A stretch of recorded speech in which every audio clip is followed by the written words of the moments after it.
Hello and welcome to a new episode of Other Record Labels. I'm your host, Scott Orr, where we talk about the art and culture of running an independent record label. Today, we're going to be talking about something kind of big picture, kind of intangible, a little bit philosophical. You know, I like to go down this road every once in a while. I think it's important. I think we can uncover some interesting things that will help us become better at running record labels, better at reaching an audience, and better at supporting our artists, as well as just making ourselves feel better by doing a better job. So I think that's really important. That's part of this podcast. It's part of this show is to look at all the different angles where we can improve, not just the practical, tangible things, but also some of these bigger picture things. And we're talking today about how we can bring value to our listeners and bring value to our customers, even though we don't often refer to them as customers. Sometimes we call them fans or supporters or whatever, but you get the idea. That's who we're talking about today. And I wanted to just, I got a spoiler here because really there is no practical action steps here. There is no solution to something that I want to talk about, but I do think it's important for us to reflect on it. And I hope that you'll stick with me for a little bit. By the way, please visit us at otherrecordlabels.com if you haven't already. There's a whole bunch of things I'm collecting over there when it comes to our royalties, resources, and then resources for record labels, people who are starting a record label or who have been running a record label for a long time. We have our courses there, as well as links to see more videos and for the podcast. So head over to otherrecordlabels.com. One of the things I think that Spotify has tapped into, and I have to give them credit for this, is the idea of creating playlists for moods and for lifestyles. There's songs to sing in the shower. There's My Life as a Movie. There's one called Sad Hour. There's one called Wake Up Happy. There's another one called Stay in Bed. And then there's literally one that just says, I don't know, which, a lot of us can relate to. I think there's something about these moods and these lifestyles that Spotify has kind of attributed to or attached to certain types of music. This tells us something about the music we release and what it does or how it does something to people, something ephemeral and meaningful, and obviously something intangible. The thing is that when you look at how we promote our own music on our record label, we tend to stick to verbs like click this link or pre-order now or pre-save here or download or stream, that type of thing. No one really wakes up in the morning and says, I feel like pre-saving a record. You know what I mean? So I think there's something really interesting about, I don't want to give Spotify too much credit, but there is something interesting about this concept of the mood and a lifestyle and these intangible things. It's very easy to communicate the tangible. I admit that posting, and again, I'm struggling to find a solution to what this problem I'm presenting, but there is something very easy to just post a link to something in order to describe a vinyl variant because it's tangible. It's very objective and easy to do that. What's hard is communicating the intangible to our audience. And that's, to me, what the challenge is when it's those feelings that music gives you, like empowerment and joy and relaxation or sadness.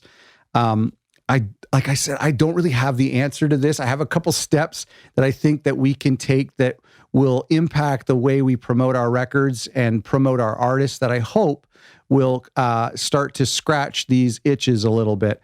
But the reality is, if this were easy, then everyone would be doing it, but they're not. And I see this all the time. I see this with artists that are friends of mine that I follow, DIY artists. I see it with great labels, is that the easiest thing to do is just to post about the tangible, to post to say, here's the new record, here's the new vinyl, here's the new pre-save link. It's just very easy to do that.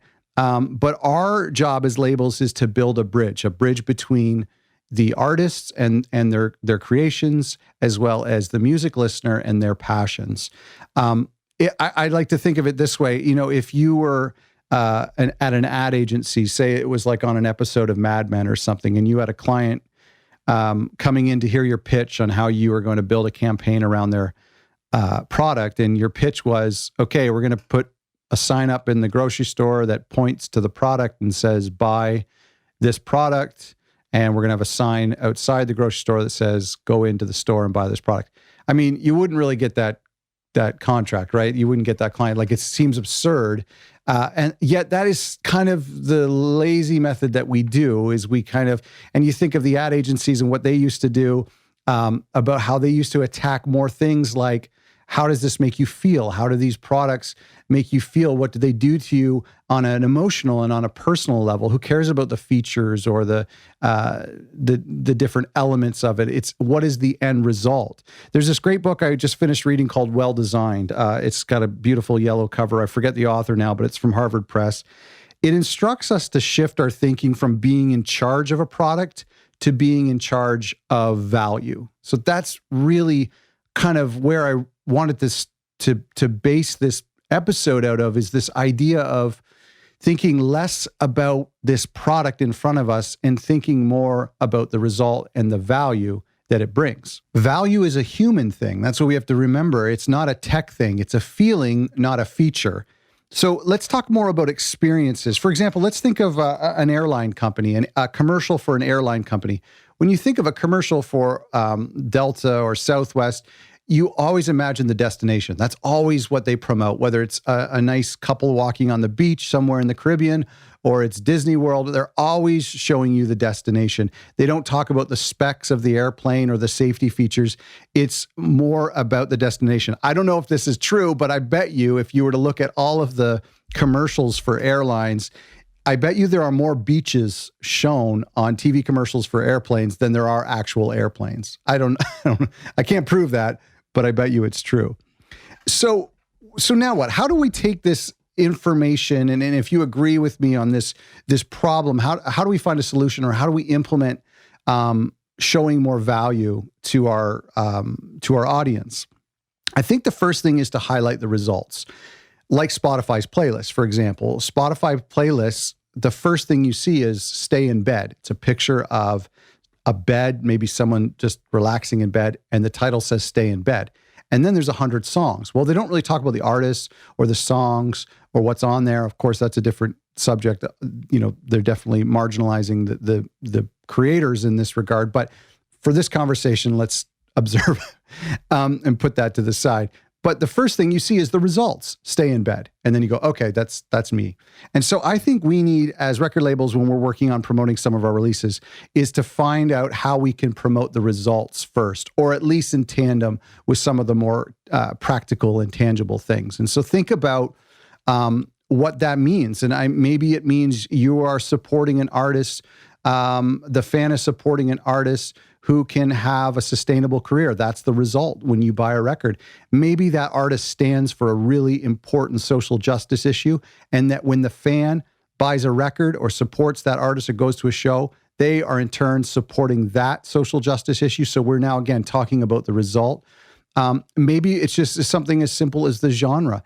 If you like jazz, if you like the way that jazz makes you feel, then this is the record for you. So we want to maybe fast forward to what is the end result and then try to highlight that more. The second thing I want to encourage you to do is to show the human element. Show the human element as often as you can. This is something that, for me as a music fan, I really appreciate. We're talking about videos, pictures of the artists. It's easier than ever, and so you don't really have to overthink it, but put your face on the label. Put a face to the music you're releasing. When we think of visuals, we think of press photos and we think of high budget music videos, but there's more to it. I think we can really connect better and bring more value to our audience when we show the human element, when we show behind the scenes, when we show the toil that it takes for creators to put things together. I think that gives them a better understanding. Walk them through the writing process, walk them through the recording process, walk them through the touring process. I think artists on your label should be pumping out stories, tons of stuff. And if they don't want to do it, then you try to figure out how to do it. And even for you as a label, show your face. There's a lot of great labels that follow this show that do a great job with that. But I want to see more of you, because then now I'm supporting a person. I'm not supporting a logo or some sort of, username. I'm now supporting a person. The third and final thing is, with every new release, every variant, every project initiative, ask yourself, what value am I providing? How am I encouraging the artist? How am I exciting the music fan? And how am I encouraging and provoking our community? And so this isn't necessarily a practical step or a tangible step, but this thing of asking yourself, just taking a pause in the middle of planning for this project is who and what am I bringing value, and how am I bringing value to what audience? And so that's something I think is important to stop and think about. Listen, I think I've done a better job at highlighting the problem than presenting a solution. I'm sorry. I don't know what the solution may be, but I know that the ethos of this community, of other record labels, of all of us, sharing information, and all the great labels we've had on the show who've been so forthcoming and transparent with how they operate, I think we will find a solution. I think there are people out there who have found a solution as a way to bring more value, to bring more of the implicit when they're selling, stuff that we all sell, which is MP3s and streams and records and tapes and CDs. What I'm curious about before I let you go is, do you have a solution? Is there something an idea you've been toying with? If so, write to me, podcast@otherrecordlabels.com. If you want me to share it with the group, I will. If you want me to keep it private, I'd just love to hear it. I'm very curious. Or come to facebook.otherrecordlabels.com and share it with our community there. I think the best way to find out how we can bring more value to our listeners and to our artists will be really helpful, really beneficial for indie record labels. Thank you so much for listening. Really appreciate it.